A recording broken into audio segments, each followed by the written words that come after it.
आता एक मोठी बातमी, नांदेडमध्ये जोरदार पावसानं हजेरी लावली। जोरदार पावसामुळे शेती पिकांचं मोठ्या प्रमाणात नुकसान झालंय, तर पावसामुळे नदी नाल्यांना पूर आल्यानं जनजीवन विस्कळीत झालंय।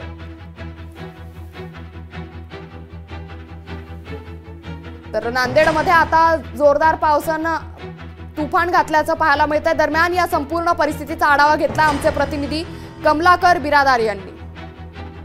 नांदेडमध्ये काल रात्रीपासून जी पावसाची संततधार सुरू आहे ती मुसळधार पाऊस सुरू आहे। नांदेड जिल्ह्यासह इस्लापूर असेल, किनवट असेल, माहूर असेल या तालुक्यामध्ये मोठा पावसाने हाहाकार माजवलेला आहे।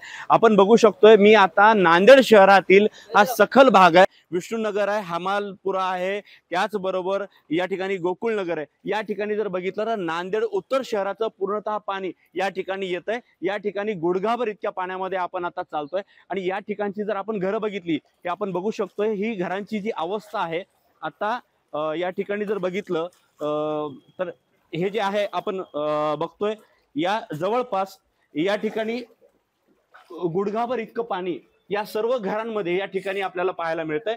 इतकंच काय तर आता हे वयोवृद्ध या ठिकाणी राहत आहेत, या ठिकाणी सर्व परिवार या ठिकाणी राहत आहेत। यांची जर आता घराची आपण अवस्था बघितली तर आपण बघू शकतोय की हे जे आहे हे या ठिकाणी हे सर्व परिवार इथे राहत आहेत आणि ह्याचं केवळ कारण इतकंच आहे की महानगरपालिकेचा ढेसाळ कारभार आपल्याला या ठिकाणी उघडकीस येतोय। हे सर्व ह्यांचा परिवार जो आहे आता हे पाणी पूर्ण निसरेपर्यंत या सर्वांना जे आहे त्या पलंगावरती आसरा घ्यावा लागणार आहे।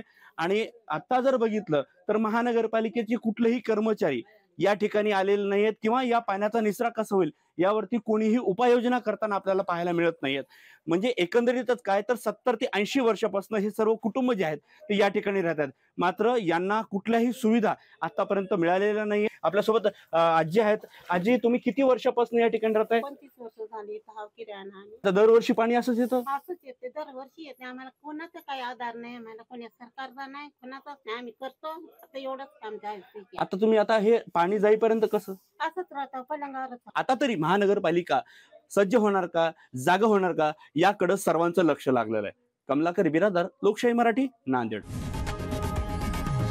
लोकशाही मराठी ऐका, पहा, जागरूक रहा।